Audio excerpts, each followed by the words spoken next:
A'udzu billahi minasyaitonir rajim. Bismillahirrahmanirrahim. Sabbihisma rabbikal a'la. Alladzi khalaqa fasawwa. Walladzi qaddara fahada. Walladzi akhrajal mar'a faj'alahu ghutha'an ahwa. Sanuqri'uka fala tansa illa ma sya'allah. Innahu ya'lamul jahra wa ma yakhfa. Wa nuyassiruka lil yusra. Fadzakir in nafa'ati dzikra. Sayadzakkaru man yakhsha wa yatajannabuhal ashqa alladzi yaslan narul kubra thumma la yamutu fiha wa la yahya. Qad aflaha man tazakka wa dzakara isma rabbih fasalla. Bal tu'thirunal hayatad dunya wal akhiratu khairum wa abqa. Inna hadza la fi suhufil ula suhufi Ibrahim wa Musa. Jadi surat yang insyaallah sudah banyak para jamaah yang menghafalnya. Mungkin juga ada anak-anaknya yang sudah hafal surat ini. Tetapi mungkin kita belum mendalami maknanya. Ini surat Makkiyah menurut jumhur dan menurut Ad-Dhahhak ini surat Madaniyah.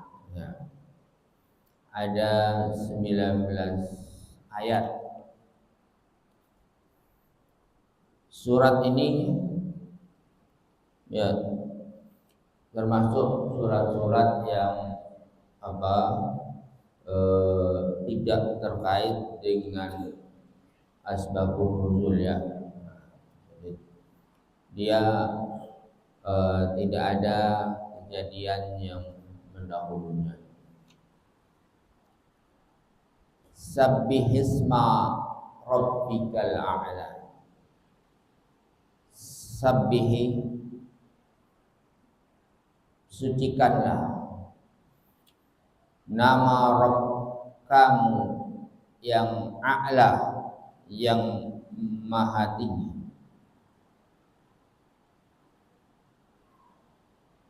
Ibnu Umar membaca ayat ini dengan Subhana Rabbiyal A'la. Jadi ayat pertama ini bisa dibaca Sabbihisma Rabbikal A'la atau Subhana Rabbiyal A'la. Sehingga ketika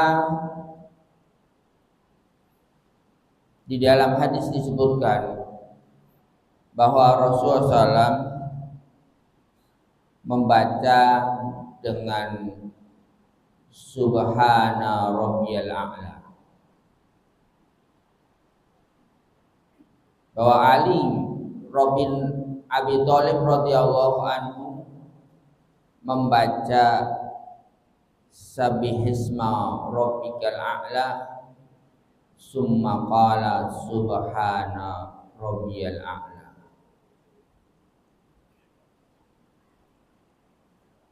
Ya.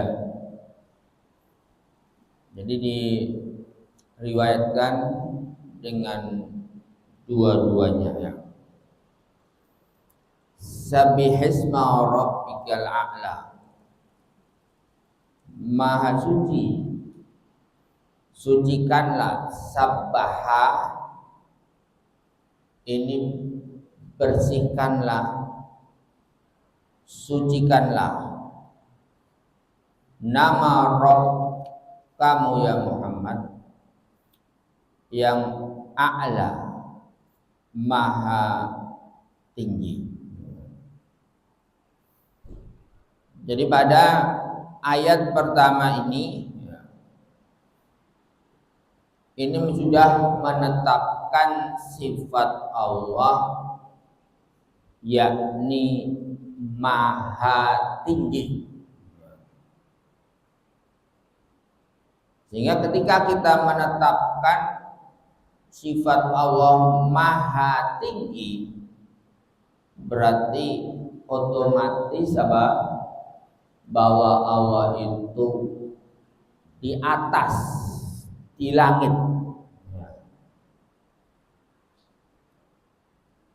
Jadi kalau kita membaca Sabbihisma rabbikal a'la, kemudian meyakini sebagaimana keyakinan Jahmiyah bahwa Allah itu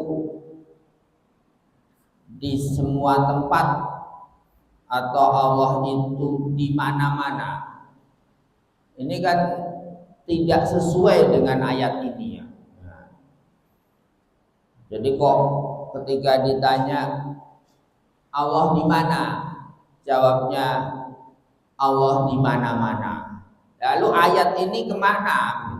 Ketika disebutkan maha sucikanlah Rabb kamu yang maha tinggi itu ya. Kemudian kita mengatakan Allah itu di mana-mana. Berarti kan tidak sesuai dengan ayat ini ya. Jadi ayat ini menegaskan bahwa Allah itu maha tinggi. Ya. Berarti Allah di atas, bukan di bawah, bukan di samping, ya. Bukan kanan, kiri, depan, belakang, tidak, tapi maha tinggi. Ya. Ini yang diingkari oleh banyak kelompok-kelompok di dalam akidah seperti Al-Jahmiyah misalnya ya, mengatakan Allah itu di semua tempat ya. Begitu juga Al-Maturidiyah mengatakan Allah itu tidak bertempat ya. Begitu juga kelompok Asy'ariyah ya, Asy'ariyah terbaru baru mengatakan Allah tidak bertempat ya. Jadi satu keyakinan yang aneh ya ketika kita meyakini bahwa Allah itu di mana-mana. Nah, makanya keyakinan yang tidak sesuai dengan ayat ini ya. Berarti kan ini menegaskan bahwa sucikanlah nama Rabb kamu yang maha tinggi. Namanya maha tinggi itu ya sudah tinggi ya. Ini tidak ditetapkan oleh Asy'ariyah ya. Makanya ini satu di antara ayat ini mengkritisi yang membatasi sifat Allah itu ada 20 ya. Dalam sifat 20 itu kan tidak ada Allah mempunyai sifat maha tinggi, enggak ada ya. Padahal di dalam ayat ini jelas-jelas mengatakan Allah maha tinggi. Tapi dalam sifat 20 tidak ada Allah itu maha tinggi ya. Berarti ini satu pembatasan yang tidak berdasar ya. Tidak ada dalilnya sifat Allah itu hanya 20, hanya 13. Ini kan membatasi sifat Tuhan ya. Tuhan kok dibatasi? Ini kan kurang ajar sebenarnya ya. Tuhan kok dibatasi? Ngatur Tuhan bahwa Tuhan itu harus sifatnya 7, harus sifatnya 13 harus sifatnya 20. Nah, ini kan ngatur-ngatur Tuhan.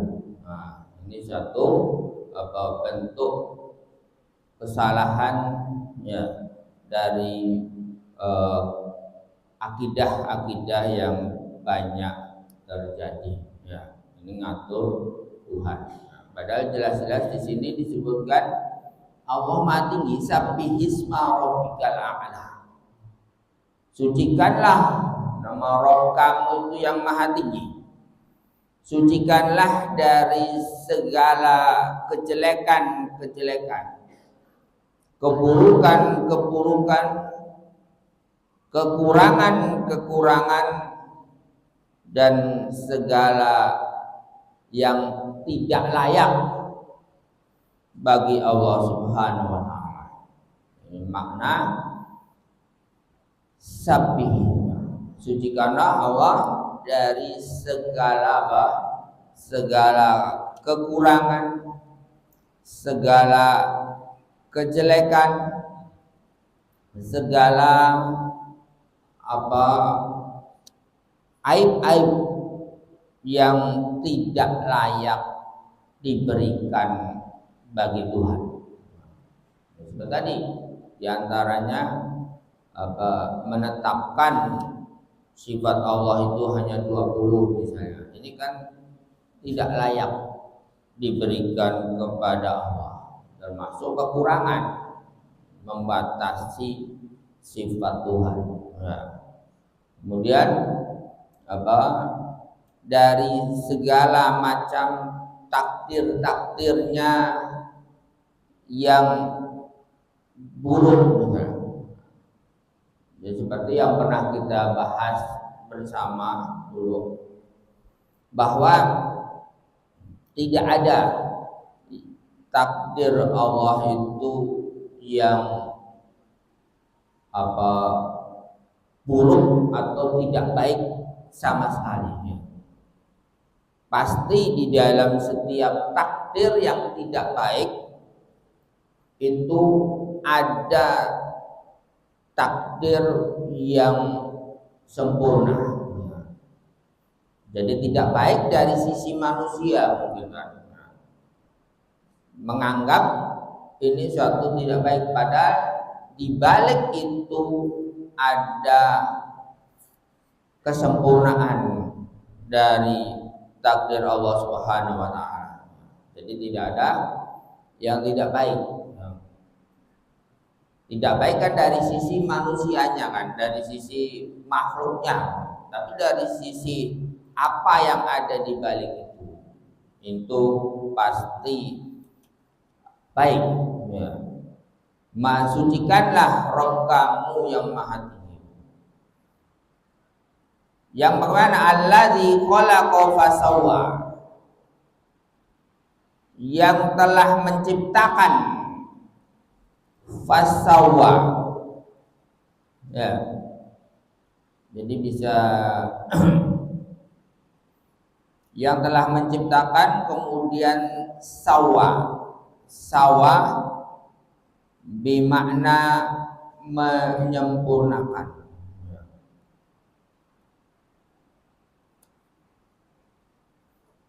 Dialah yang telah menyempurnakan dan telah menciptakan kemudian menyempurnakan ciptaan itu. Makna yang lain, khalaqal ajzada fasawwal afham. Jadi telah menciptakan jasad, kemudian menyempurnakan nalarnya. Jadi dari kecil, jadi pertumbuhan tubuh gitu kan, ini pasti diikuti dengan pertumbuhan kesempurnaan nalar. Ya. Maka berarti kalau dia tubuhnya membesar tapi nalarnya tidak berubah, berarti dia ada mengalami kelainan. Jadi Allah telah menciptakan semakin besar tubuh, misalkan dari kecil bayi, kemudian menjadi balita, menjadi anak-anak, ini tubuhnya semakin membesar, dan begitu juga penalarannya, pikirannya, pemahamannya semakin sempurna. Nah, alladzi khalaqa fasawwa. Sehingga tidak ada para nabi yang diutus sebelum umur 40 tahun. Nah, jadi makanya para nabi, kenapa diutusnya umur 40 tahun? Karena di umur 40 tahun itu penalaran manusia sudah sempurna. Beda dengan anak-anak, ya. Beda dengan remaja yang dia nalarnya belum sempurna, ya. Makanya kalau mengangkat pejabat sebelum umur 40 tahun ini masih tidak sempurna, ya.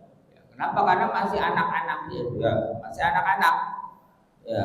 Karena nalarnya belum sempurna, dia masih mainan game begitu ya. Kalau ada pejabat masih mainan game, ini kan anak-anak aja, ya, mengumpulkannya mainan ini, ya, bukan buku, bukan apa ini, ya. Karena contohnya aja para nabi sempurna dalam umur 40 tahun. Nah, makanya tidak khalaqa fasawwa, ini bertambahnya tubuh sesuai dengan bertambahnya nalar, gitu kan, ya. Kemudian makna yang kedua, alladzi khalaqa fasawwa, yakni khalaqal insana wa hayya'ahu litaklif. Jadi Allah telah menciptakan manusia, kemudian siap dengan beban, siap dengan tanggung jawab, gitu. Ya, siap dengan tanggung jawab. Jadi nggak ada misalnya, waduh saya ini nggak siap untuk sholat 5 waktu, ya nggak ada, ya. Karena Allah telah menciptakan manusia itu sempurna dan siap untuk menerima beban-beban syariat. Jadi nggak ada, sehingga maknanya tidak ada beban-beban syariat itu yang tidak kuat dilaksanakan. Puasa misalnya, puasa Ramadan, ini kan Allah sudah menciptakan tubuh manusia itu sempurna sehingga dia siap untuk berpuasa.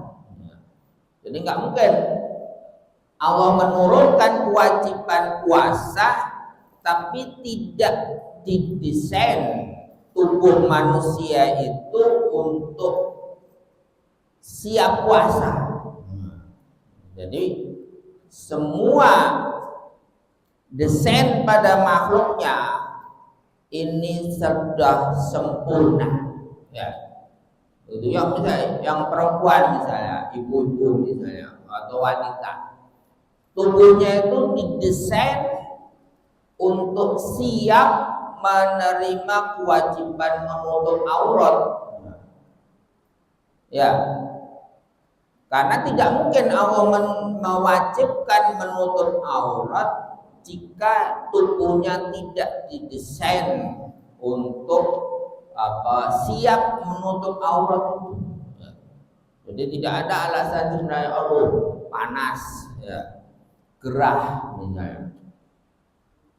Tidak ada, karena semuanya sudah dipersiapkan. Alladzi khalaqa fasawwa itu, ya, sudah didesain untuk menerima syariat.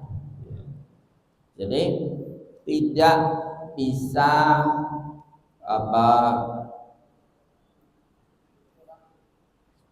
terjadi kebincangan di dalam jasmani dan beban syariat. Nah, kemudian walladzi, jadi maka sucikanlah, ya, sucikanlah Rabb kamu itu dari sifat-sifat, ya, menciptakan manusia yang tidak sempurna dan tidak siap di dalam menerima syariat. Jadi tidak mungkin Allah punya sifat seperti itu. Itu suatu sifat kekurangan. Ya. Kemudian walladzi qaddara fahada, yang qaddara memberikan takdir,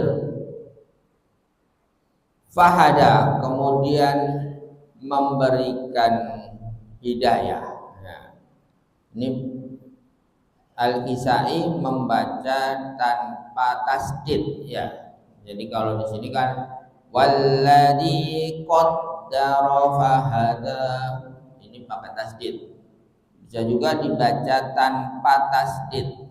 Walladzi qaddara fahada, ya, diduni tasdid, ya. Jadi bermakna alladzi, yang telah qaddara menetapkan takdir-takdirnya itu ukurannya. Yang pertama maknanya ukurannya, ketetapannya, dan memberikan taufik, memberikan petunjuk kepada setiap organ-organnya, ya.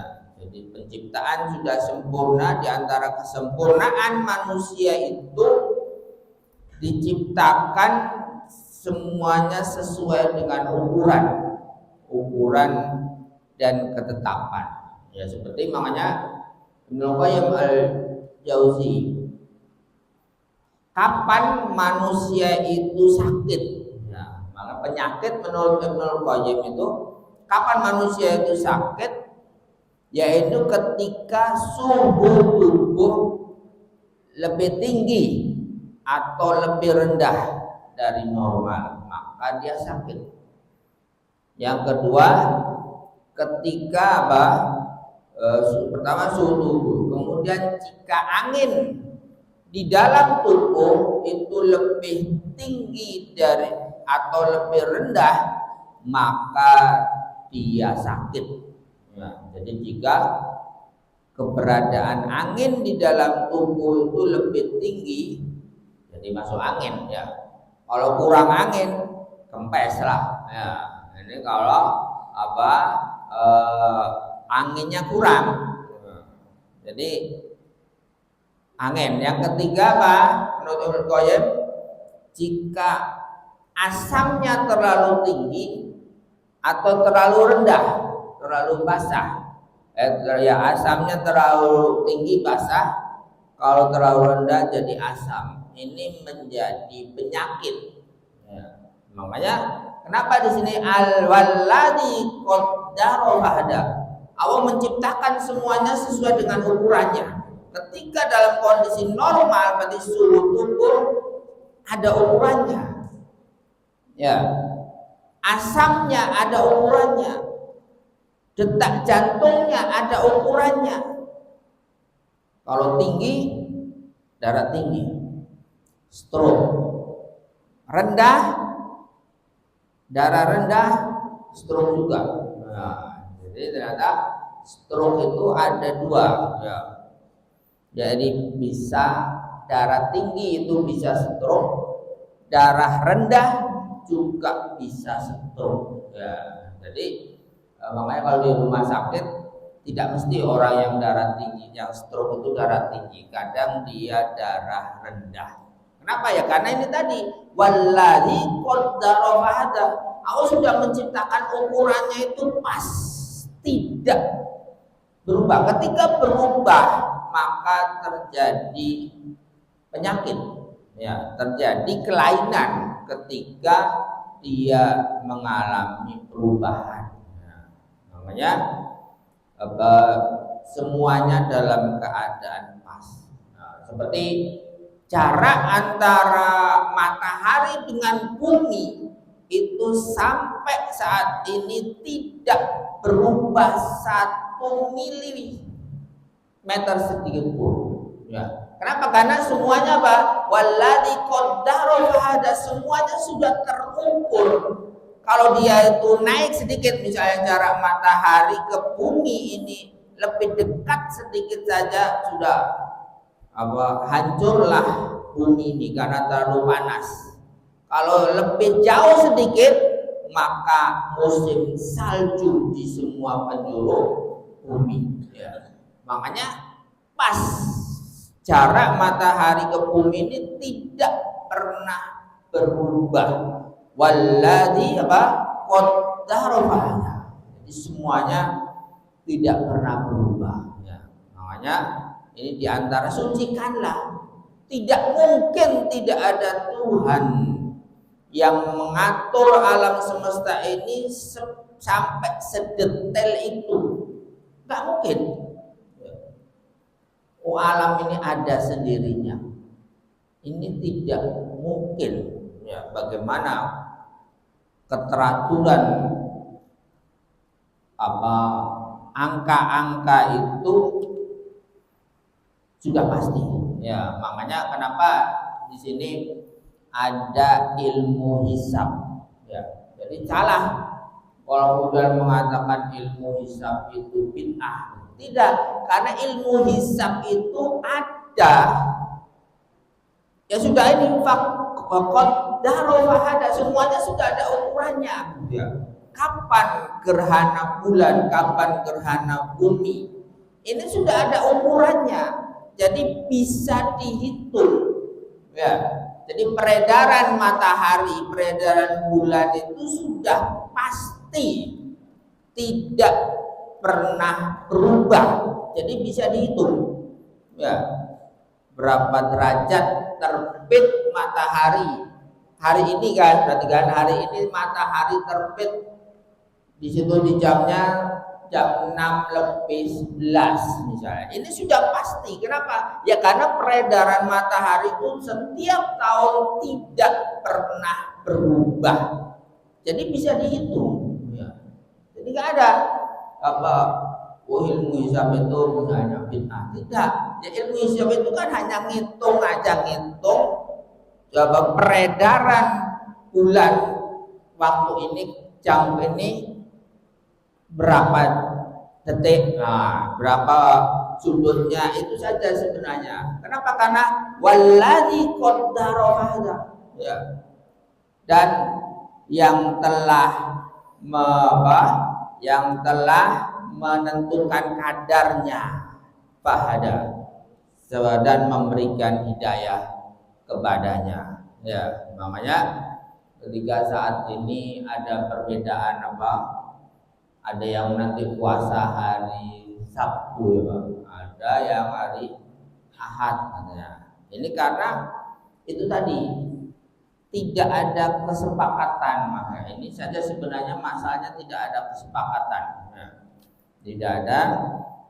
Kalau misalnya katakanlah patokannya kita melihat hilal. Melihat hilal itu tidak disepakati juga di Indonesia, Pak. Ada yang melihat hilal, tapi kalau secara ilmu hisab di bawah 2 derajat ini tidak akan diakui juga. Ya. Jadi oleh pemerintah tidak diakui juga. Ya. Walaupun kita mau sudah melihat sendiri, misalnya 10 orang melihat sendiri hilal, tapi dihitung itu belum 2 derajat ke atas, tidak diakui juga. Ya. Jadi ini masalahnya. Ya.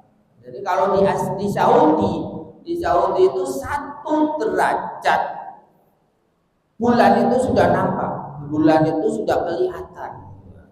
Jadi masalahnya rumit ya. Jadi kita dalilnya melihat bulan, sudah melihat pun tidak diakui. Nah, ini masalahnya kan. Jadi bukan masalah ilmu hisab dan ilmu hilal, sebenarnya bukan masalah itu kalau di Indonesia ini ya.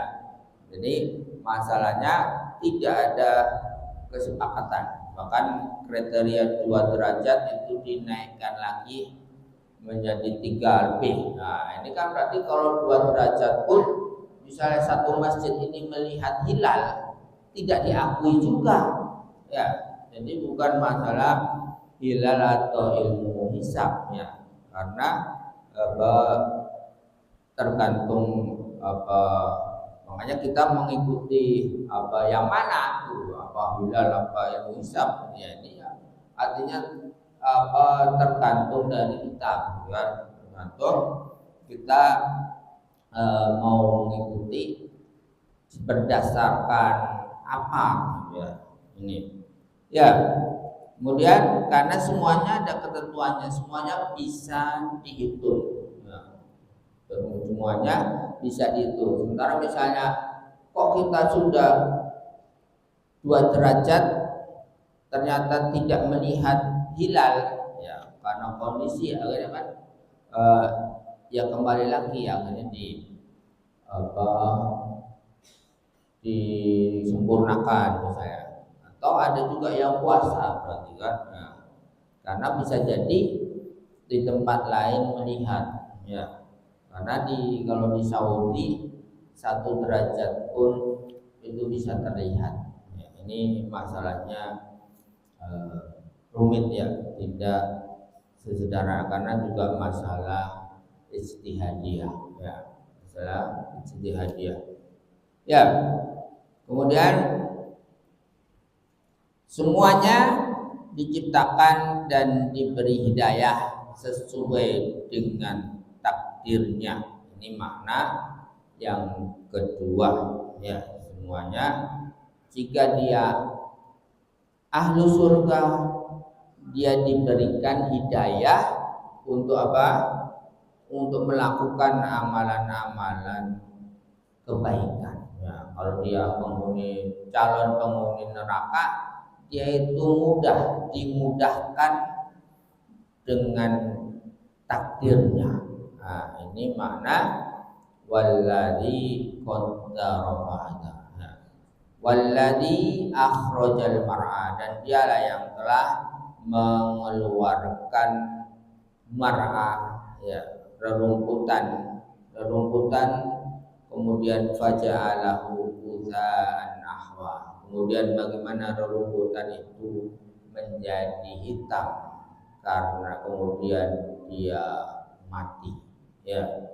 Ini semuanya adalah bukti-bukti kekuasaan Allah Subhanahu wa taala yang yang dilihat, ayat-ayat kauniyah yang bisa kita lihat.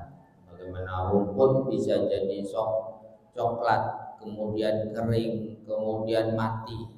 Ini adalah tanda-tanda kekuasaan Allah Subhanahu wa taala. Dan maka sabbihisma rabbikal, sucikanlah Rob kamu dari semua sifat-sifat kekurangan, sifat-sifat aib yang tidak layak baginya. Ya, saja pada kesempatan kali ini para jemaah sekalian sampai ayat yang kelima. Semoga bisa menjadi manfaat bagi kita semua. Ya, jadi apalagi kita bulan Ramadan ya, maka utamakan membaca Al-Quran ya, tidak sekedar membaca. Nah, kali ini membaca tafsir Al-Quran ini lebih utama, tidak sekedar membaca saja. Jadi karena membaca dan memahami ini jelas pahalanya lebih banyak ya.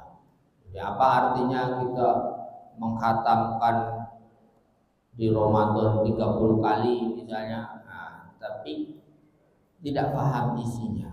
Ini kan sangat tidak sebenarnya ya, tidak selayaknya. Jadi kita di bulan Ramadan ini berusaha mempelajari Al-Quran ya, dengan memahaminya itu dengan membaca tafsirnya. Itu saja para jamaah sekalian. Tapi bihada subhanallahi wa bihamdika asyhadu an la ilaha illa anta astaghfiruka wa atubu ilaik. Assalamualaikum warahmatullahi wabarakatuh. Waalaikumsalam warahmatullahi wabarakatuh. Alhamdulillah, terima kasih kepada Ustaz Ibrahim yang telah menyampaikan